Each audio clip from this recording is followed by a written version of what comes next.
Well, hello there. It is CT Spotlight's number 7. We're going to witness iBuyPower's swag, getting loads of frags. No, why would I do that? Anyway, it's going to be their nuke half against Complexity, and this was really impressive because Complexity is a really good team, there's no doubt about it, but they managed to 15-0 them. We are going to look and see what happened from Swag's perspective and look at some of the decisions from his role and see how things work out there. So let's go! Here we are.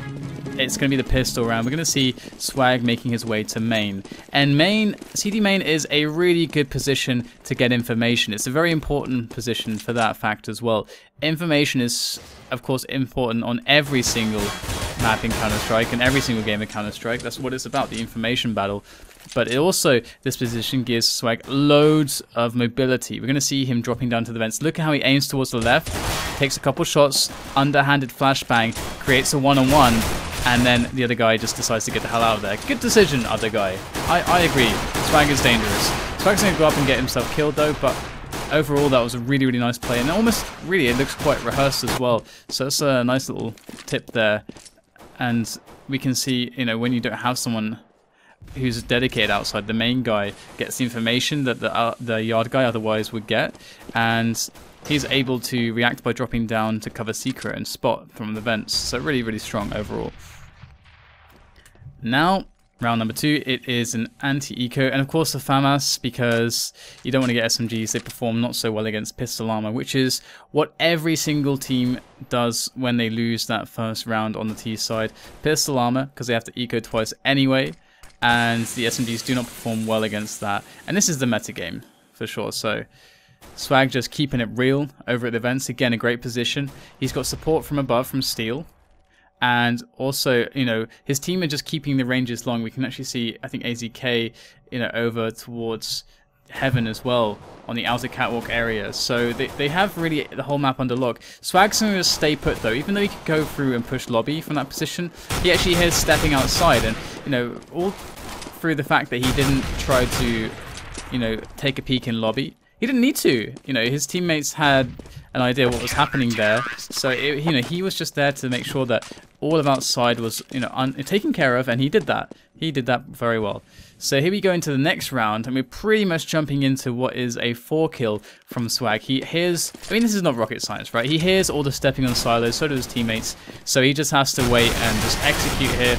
And then grenade was a nice touch, although it failed, but you can see he gets the frags relatively easily. So good stuff there.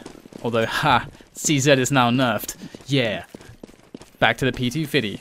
But here is an aggressive choice with the Famas. Famas performs very badly against the AK's long range. So what he's doing here is he's saying, okay, well, there's only 2 decisions for him. Either play really defensive and kind of maybe lose a one-on-one on upper, or play really aggressive, get the information really fast outside, and get, you know, maybe a surprise frag by the fast push with the grenades and the grenade support. And I really like that. So that's a very nice and very viable little aggression there from Swag. Of course, his teammates knew how to push around the rest of the map after that. And here you're going to see a couple rounds where Swag is challenging around the door, and he fails to smoke it or have his teammates smoke the door.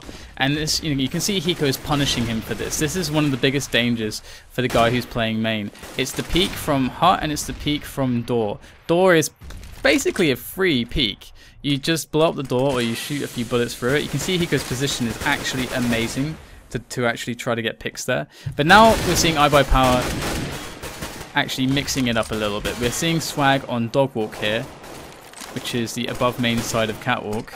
And again, he still has the same options. He can still hear outside. He can still drop down to vents very quickly. That's like 2 seconds flat, and he's able to respond to the information that he got from his teammates on the other side of the map. So now, sure, they took ramp, but look at this. They have to contest with Swag. Swag is always going to get at least 1 frag here, and that is a really big deal. Holding them there when there could be a flank coming or there could be support coming for Swag, this is just really hard to deal with, and this is part of the ethos of playing nuke well as a counter-terrorist side. It's all about, as Threat, you know, talks about, he said if when you're playing a really good nuke team, it feels like wherever you attack as a terrorist, it feels like 5 of the counter-terrorists are defending that point, because it's about the information battle and playing dynamically. And again, iBuyPower are doing that so well here. Skidoodle's outside rocking the AWP, and Swag's there to give him a hand. Of course, this kind of dual, the peek from door at the same time as action outside was happening. That was kind of a good counterplay there, as Swag's attention was split.